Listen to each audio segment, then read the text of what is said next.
So today we're joined by Giles from Reviews, who heads up the global partnerships team there with a focus on EMEA. How's it going, Giles? You okay? I'm good. It's nice to be here, Tim. It's lovely to have you here. Thanks. I think we normally start this off by just getting a perspective on you as a person, where you've been, what you've done.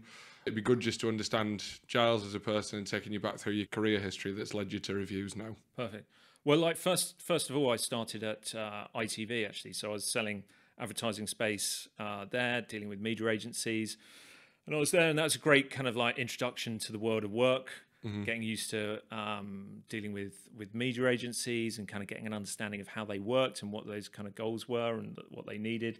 And you know, it's kind of, you're on the phone, it's demanding, it's hard, but you're working with people. You're quite young, your own age, and so that was a great kind of introduction to the kind of work environment. And then since then, I kind of moved into doing a kind of like ad tech.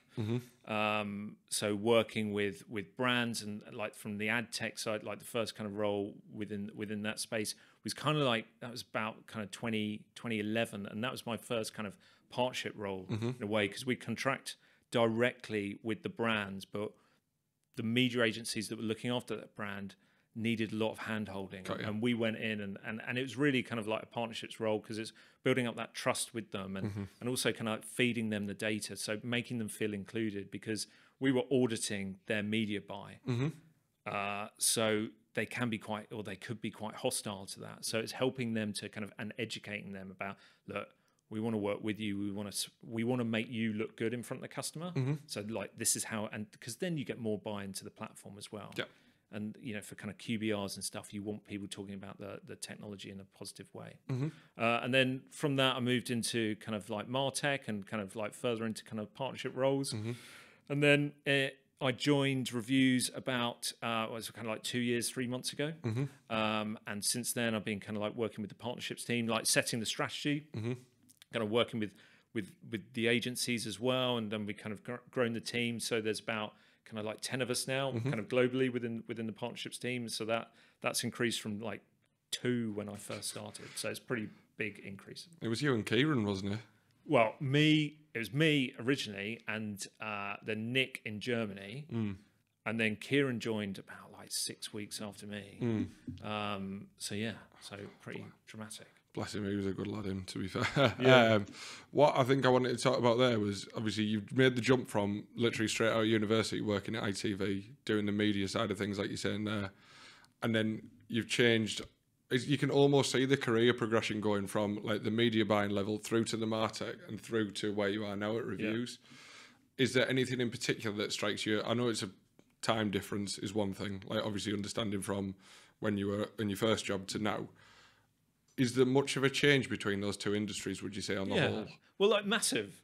Like it's changed dramatically, because like when I was at ITV, we had, is it like 5,000 people were judged on kind of by Barb around like ratings. And it was all very old fashioned. Like, so you had a like set top box, and then you paid in Littlewoods vouchers. Like, so they were paid in Littlewoods vouchers to then like kind of click in and like whether it's Coronation Street or the Bill or whatever. So from a kind of data point of view, it's massively changed, because that was deciding £1 million budgets and stuff, and it was very, very kind of laboured. So like now, like you look at the way, like what you can do with data and the way that there is so much more available, it's fantastic, but then it also sets its own challenges in terms of like, is there like too much data? Are you kind of blinded? Like, I remember I worked with someone, and he said paralysis through over-analysis, and it's like, you know, if you've got, like, I know it's different ones to say, slick that, but if you've got too much data, like how are you going to utilize that?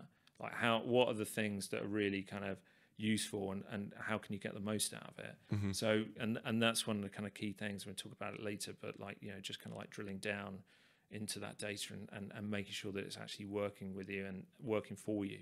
It's like you said there, I think the way you put it, paralysis by analysis, was that? Yeah, paralysis by over-analysis. Over-analysis, that's one.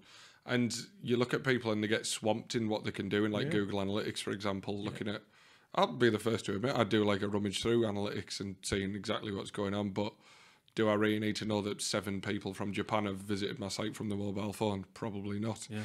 It's a bit out there. I think there's a lot to be said in terms of, I think that's what I wanted to sort of get from you in that side of things, because obviously you're dealing with an organisation there where it's a different time, granted, number one, but number two, it's a very different way of working to where you are now.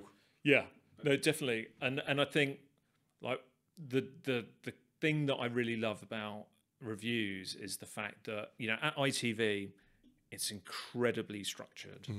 And is very rigid in that kind of process, and you know you understand why, because they've got thousands of people, of staff working for them, and there's, you know, really regimented processes that you have to go through. And if you want a decision to get made, it's hard sometimes because it's not going to come quickly. And you know we've got a lot of great processes at reviews, but getting decisions made is a lot quicker, and you can get, you know the routes to kind of go to, and you know what's required. So, and if you've got a good suggestion or something, it will get taken up and it will get pushed through, and that's kind of key, because then, you know, the members of the team see that you know they can contribute. And I think if you're keeping teams motivated, showing that they can contribute to stuff and showing that they have a voice is huge. It's not, well, as you said there, it's the number one way to keep people actually wanting to work for you and wanting to strive. I think it's something that had always interested me. I'd never worked in an industry, aside from my 5-year stint at Asda. I'd never worked for like a big business, so to speak. And in that sort of decision-making process, and be like having a voice almost is like, I imagine, minimal. Unless you are like higher up or whatever. But like you're saying there, the sort of things that happen in, I think we're quite similar in terms of the businesses we work at now. It's something where if you go to somebody with an idea, it will get heard out. It'll very at least, it'll be get some sort of minor planning meeting. As long as you can spec it out correctly. I think it's key as well to feel like you're actually contributing, like you mentioned. You want people to feel part of it, and if you're creating the right type of kind of team dynamics within a business, you know, and that's what a team is like people contributing together, people like voicing, and also like concerns as well. Like if they think something's not actually going to work, you know, give them the ability to say, look, that's not going to work because of this, and this, and then you've got to kind of listen to that. And sometimes there's workarounds, and sometimes, you know, it's like, oh, okay, we can't do that because of this, or because. And you know, especially those people that are kind of like boots on the ground every day, kind of like at the coalface, they're the people that are having the conversations, and they're the people that kind of will be able to help. I think it's a big thing from our end as well. We take a lot from understanding what our CSMs do, for example. So if they get feedback from a customer on something they'd like the product to do, take that to a meeting, see what happens. Likewise with the SDR team, where you'll sit and they'll say, oh, we work with XYZ because it does XYZ. Why is that not something that ours does, or is it something that we do in another way? And again, scoping that idea out to try and, again, evolve the product and make it something that, let's be frank, is easier to sell, and something that the people want. I think it's key to the business development as well. No, like speaking to people, getting an insight into what their kind of challenges are, and you know, definitely will help you like kind of format, okay, what's the roadmap? You know, obviously there's kind of set structures and there's internal understandings that people don't have, but it's like kind of guidance and doing those kind of surveys and speaking to people is kind of key. And again, I think it's something where we talk about it quite a bit, is how reviews can be used, even if they're negative, they can be flipped into a positive by at least responding or giving some sort of resolution to it. But it's that sort of survey-led data as well, where, for example, you see it quite a bit where you'll go on a website and it'll be like, oh, how have you found your experience today? And do you know what I mean? I might have got through the checkout and I might have bought, which is what the retailer wants. But the customer might have had the biggest nightmare going trying to get through, or they didn't offer flexible payments, or whatever it may have been. It's that sort of feedback that helps you, as you say, kick it on to the next level and understand in greater depth. Yeah, definitely. No, totally. I speak about this quite a bit as well. Like, we're all familiar with the people with 6 million plus followers on Instagram who will push a product, and customers no longer feel it's authentic. They no longer feel like, why should I believe her from Love Island when I know she's being paid to push it? She doesn't really use this. She doesn't wear that.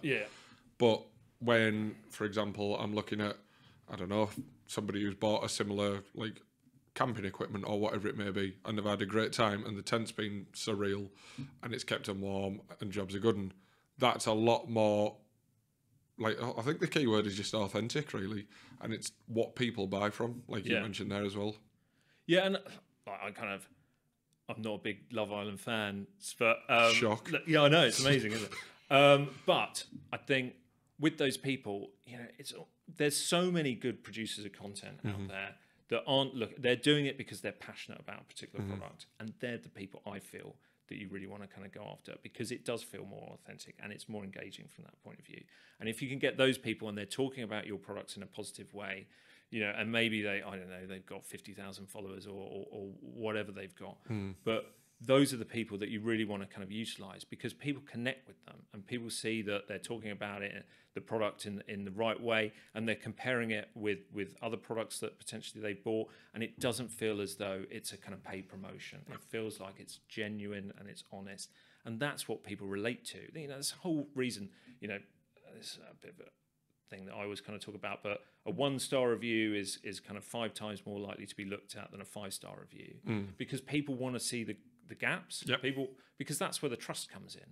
So if you can show them, look, we're quite happy to kind of show you where the gaps are, but that's only a minority. That's a tiny amount of our, and look how we responded to those people. We got back in touch with them and we said, this is terrible, how can we help? And you supported that person. That's what people want to see. They just want to see that kind of back and forth, that you as a business actually genuinely care and want to support those customers. I think it's still so weird in this day and age when you look at like review sites or you look at somebody's reviews on a site and they don't respond to reviews. Yeah. And you sat there, they'll only respond to the 5 stars, being like, oh, thank you so much, da-da-da. But like below, you've got 3 in a row or 1 star, furious about something that's gone wrong. Or God forbid, every have flung the parcel on the garage roof and it's died. Like whatever else could possibly go wrong. I think sometimes it's that kind of TripAdvisor mentality as well, and the fact that so many kind of hotels and bed and breakfasts have been kind of burnt by that, where they've just been kind of absolutely kind of slagged off within that. But having that kind of verified review where it's definitely from a purchase, someone's purchased this product and then they've been requested to put in a review. That type of process is really important to have. But then it's just kind of keeping up that communication. But then that also comes into the integrations aspect. Just make sure if you've got a help desk, make sure it's feeding into those poor reviews or 3-star and under, feeding into that help desk. So you have the power to kind of jump on them. Or if you don't have a help desk, make sure that you've got a team of people or an individual that's looking at those reviews and making sure that they're kind of reaching out to people.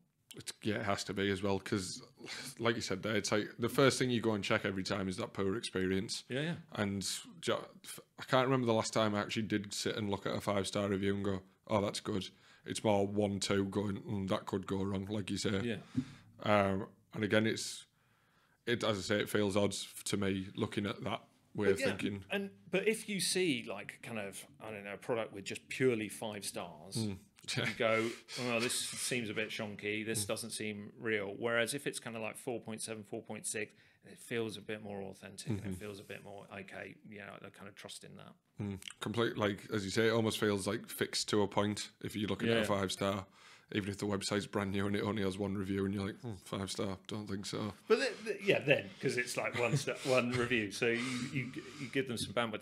But then there's also kind of making sure that there's that continuity as well. Like, so, you'll know this, like with the customer journey and stuff, you can never predict the customer journey that people are going to take, because it's always mad and it's always like slightly random.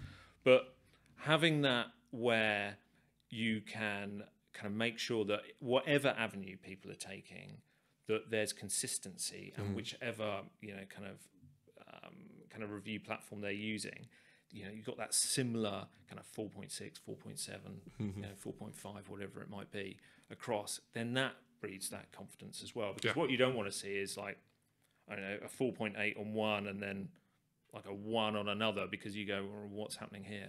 So, kind of keeping that's something else that it's worth, brands kind of looking at, just understanding how they can keep that consistency going. So that's covered a lot on like the reviews, products and that side of stuff. You mentioned a little about loyalty there. I don't know if you watched the webinar. Matt Johnson actually talked about a really good point where he was talking about one of your clients who uses like a Strava link up, a Strava integration, but was essentially rewarding people for putting the exercise in, which I found to be the most, like, that sort of sector as well is something where people are really passionate about getting out there on the bike or for a run or whatever it is. and naturally you're going to wear your equipment out the more you do it. So you'll get more sales by creating that. Have you ever seen any other like relative examples of that sort of stuff before? Like, I think utilizing the kind of loyalty aspect in kind of clever ways and understanding what's going to be appealing to your kind of customers or your goal customers is the best thing to do. You can't.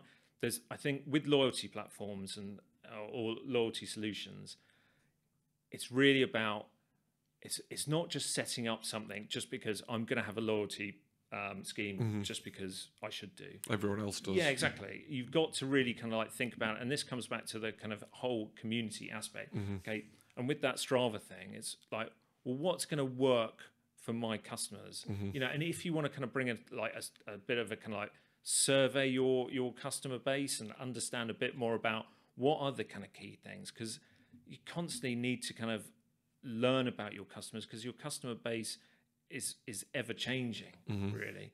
And so it's learning, okay, so what's the loyalty scheme that's going to work for them? And that Strava one is a brilliant one by Matt.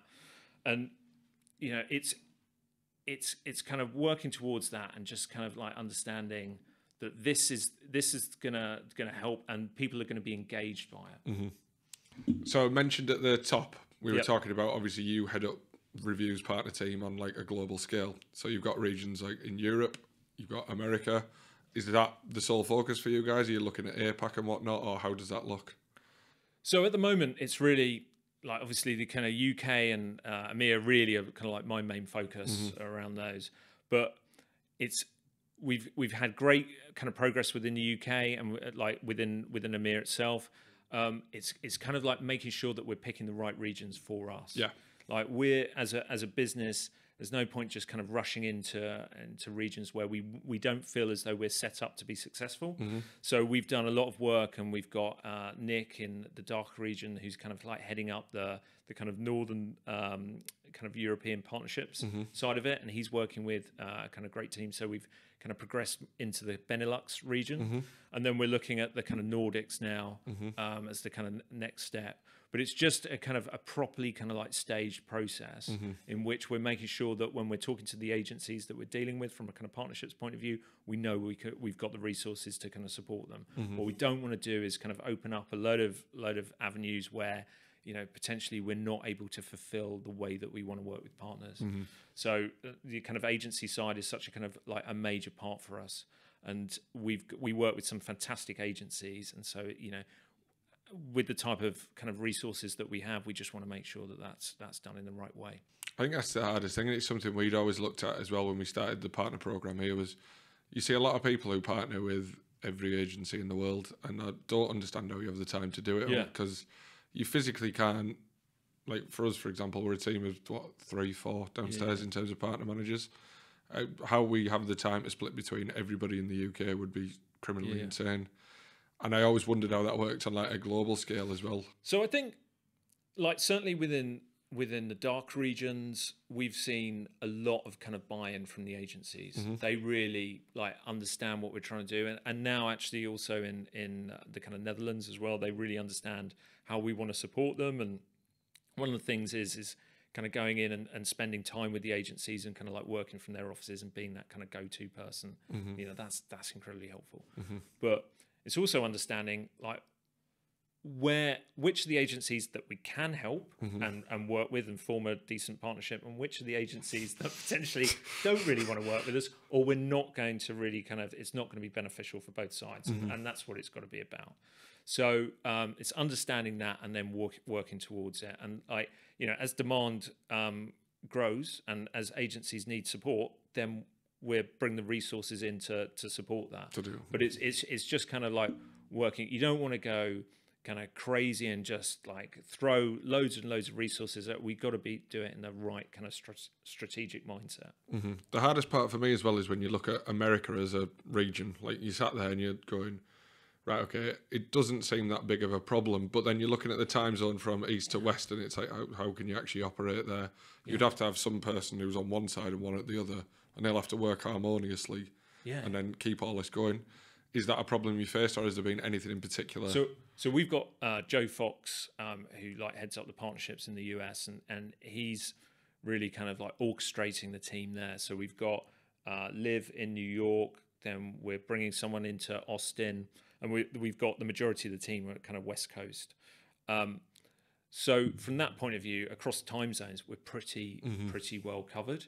But it is a case that, you know, with the US, you have to have boots on the ground over there, really, and it's because, you know, you want to make sure that you're able to kind of see things from that region's point of view.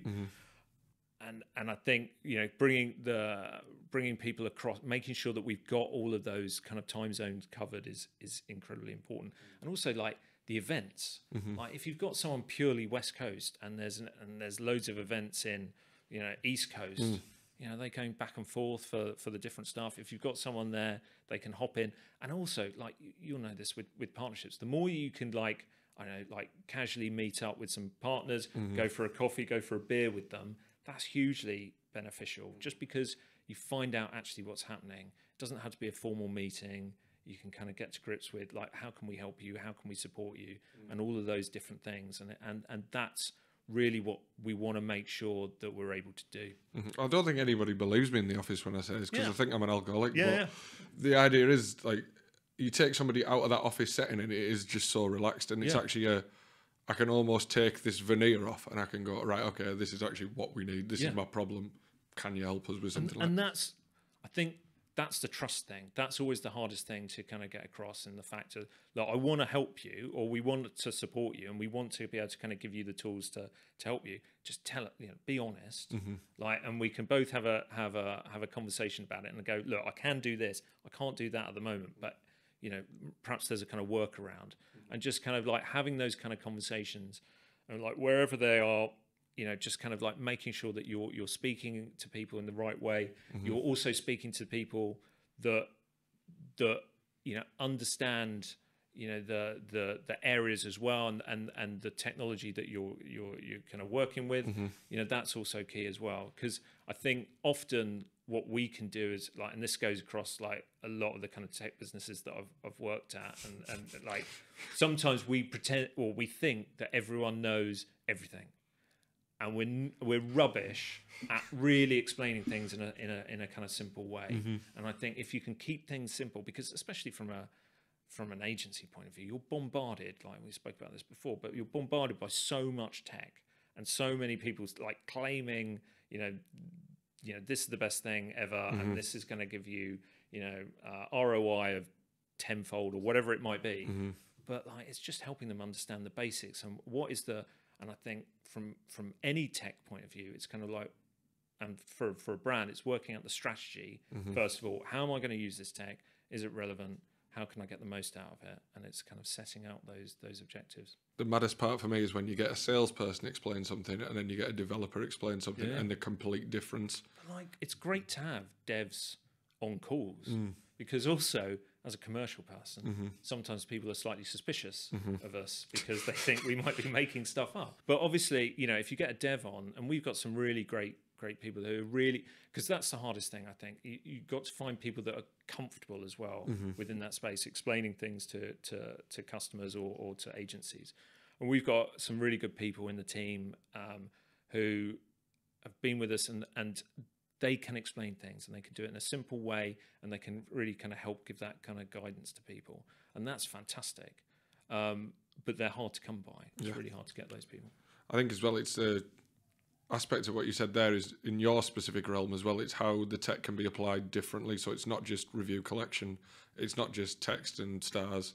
It is using imagery and then using that imagery in a marketing campaign, or using it wherever else you want to use it. Do you know what I mean? There's so much that can actually be done with the system. Yeah. But it's about having that wherewithal and having that education piece to turn around and go, this is something where you could use this differently. Like, I suppose it comes into the sort of time that your e-commerce manager has available to be able to sit and go, do I have the time to do this? Or is it something where, like, as I say, people don't have the time and they just sit with text and stars? How does that look? Well, and I think that's the kind of key thing. It's understanding, and this is why I always kind of think, you know, depending on the resources that brands have, look at things in a kind of staged process, because often, you bring a new technology in, you want to really understand, like, okay, get the integration set up, and we start, kind of requesting reviews or running kind of from a kind of loyalty point of view.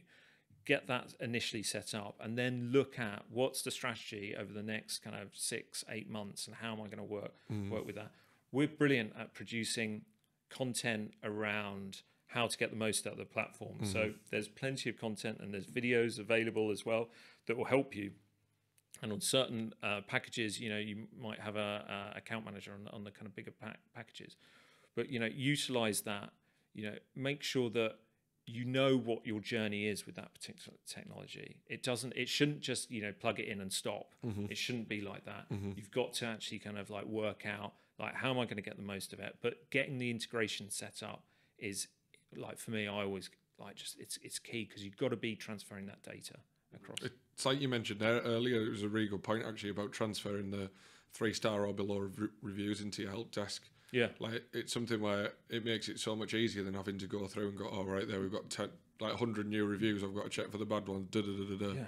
No, work from them in the system, and like, well, it's hands off.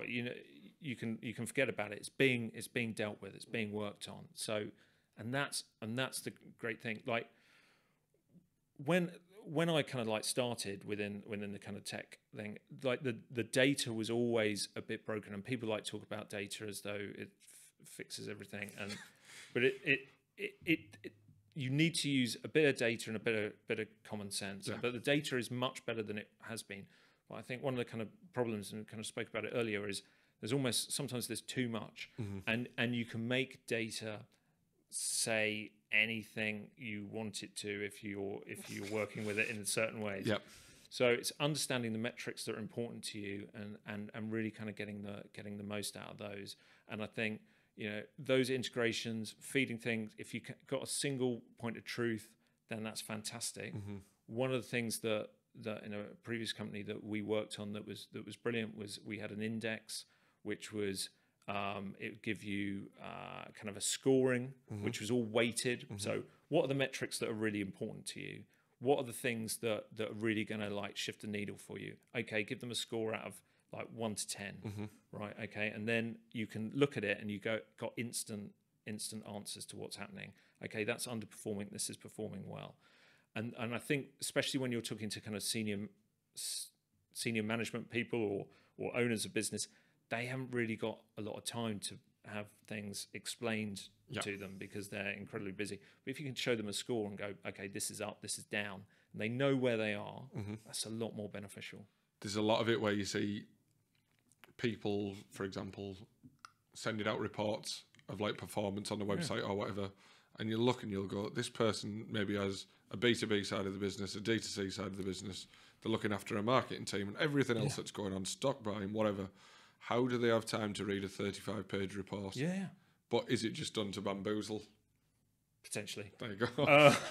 But also sometimes, and in bigger businesses, I've worked with, and you'll have different departments judged on different metrics or driving towards different. They're getting their data from a different data source, which completely throws everything out of whack.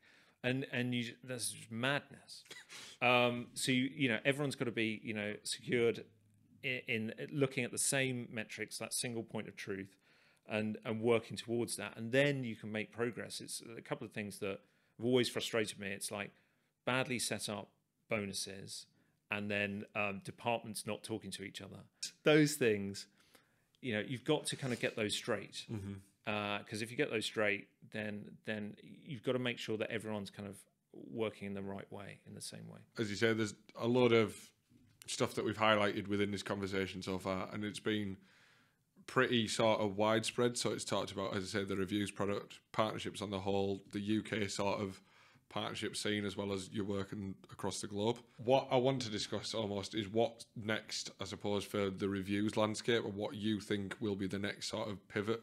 Because like you say, the platform's changed so much since you've been involved at reviews. Where can it go next, essentially? I think it's making sure that people are, as we kind of spoke about, like utilising all of the tools that you can, and actually thinking about making sure that they're thinking about it from that kind of content aspect.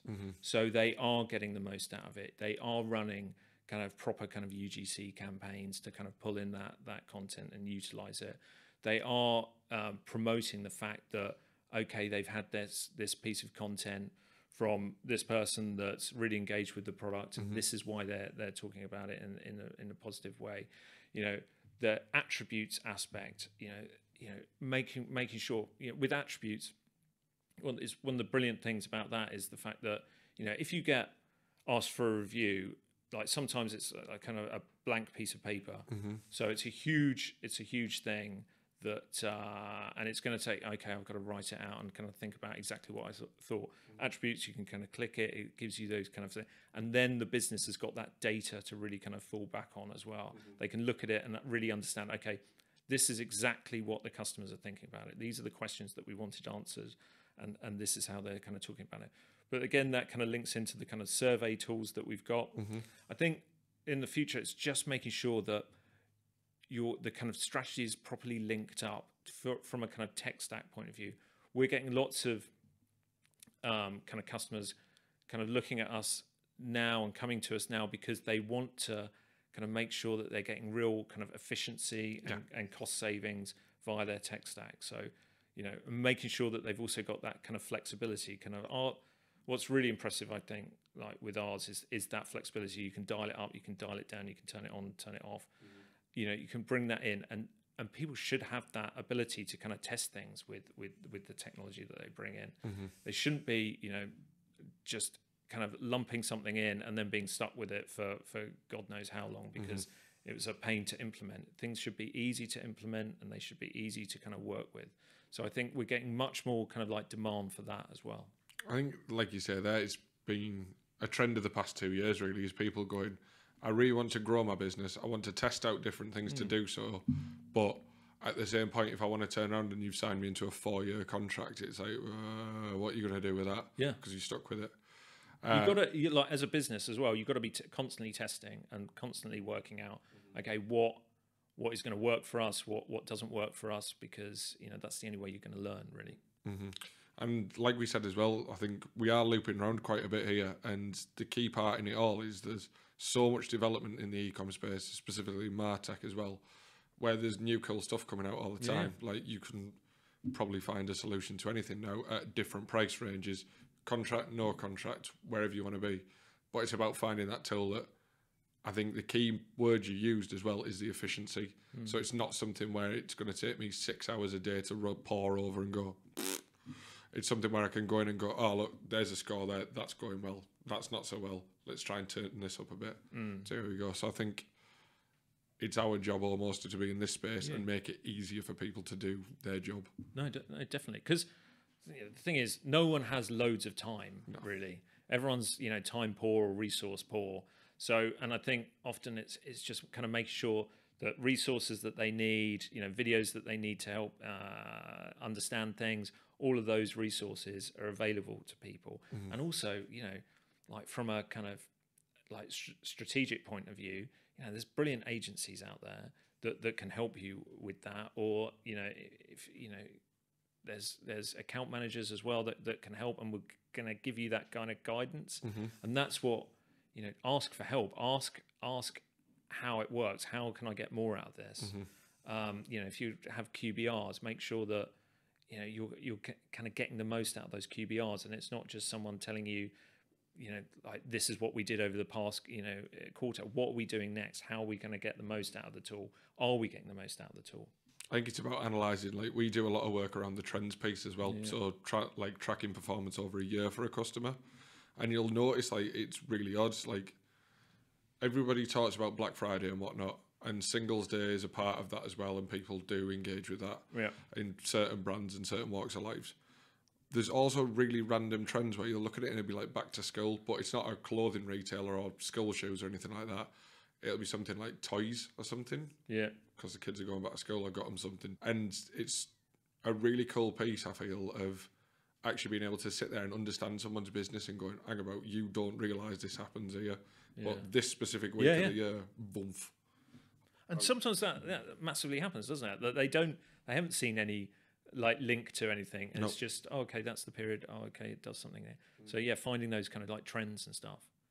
It's the maddest one. I remember a story where a customer before was like, "Oh no, we just had a new launch that day," but it was a new launch that was specifically aimed at people who were sending the kids back to school, and they'd done all the targeting around it. But the guy who was in charge of it didn't know that his PPC company had done this for him. Yeah, they just checked the trend from last year and seen what people did. Yeah, and I was like, "This is interesting." But again, I think that links into the kind of like data aspect and the metrics. Like if you're getting bombarded by metrics, you've got to kind of like simple them down and then ask the questions around that metrics. Like, well, why is that happening? What's the reasoning behind it? Because then you can uncover it and truly understand. And if agencies are doing activity, you need to know about it and you need to kind of make sure it's all kind of noted. Yep.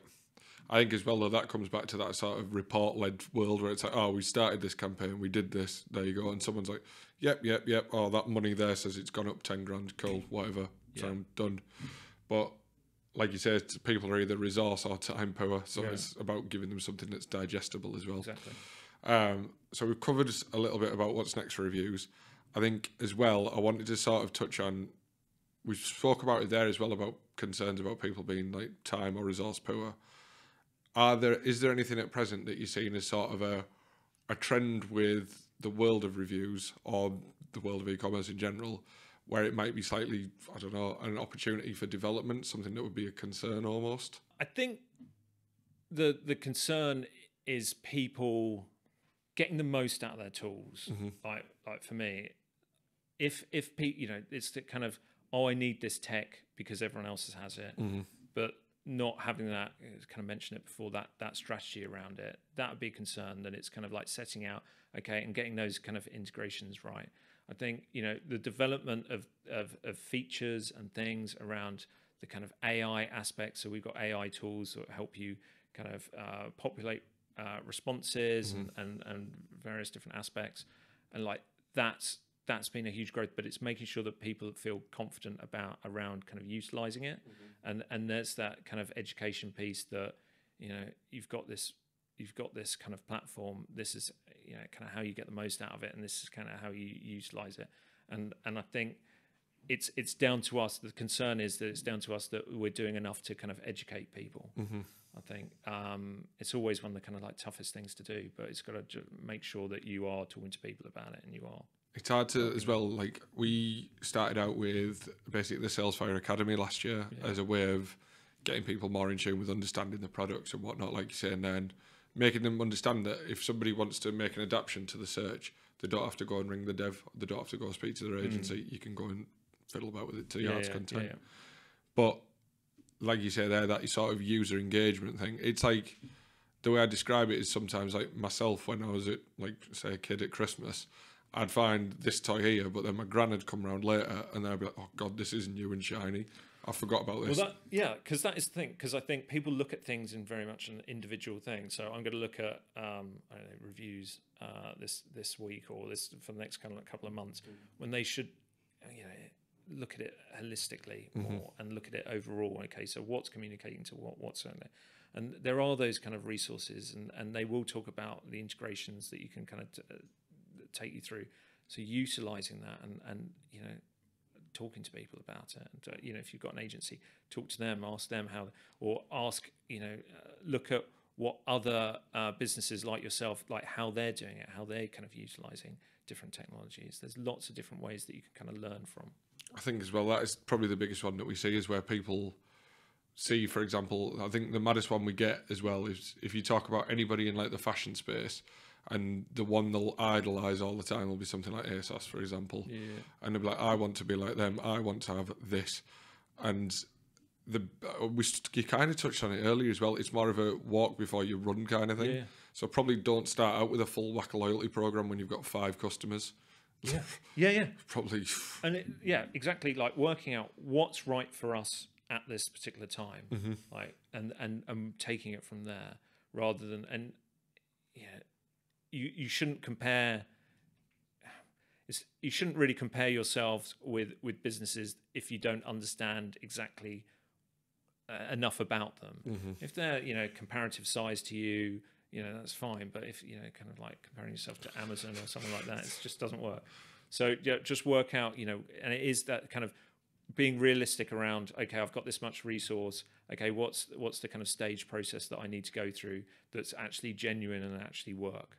Mm-hmm. And again, like the Amazon one's a perfect comparison because everybody knows they have to be on Amazon as a retailer, or it feels that way as a necessary evil. But the idea is that they want the customers to shop through their own site, they want this, but the people who are bidding on their keywords are Amazon. And it's like, I'm competing against myself here for no apparent reason. Yeah. And it's sort of where you try and sit and you go, the comparison in terms of business size isn't relevant at all, but the comparison in terms of what the product is and the rate that it's selling is probably very different as well.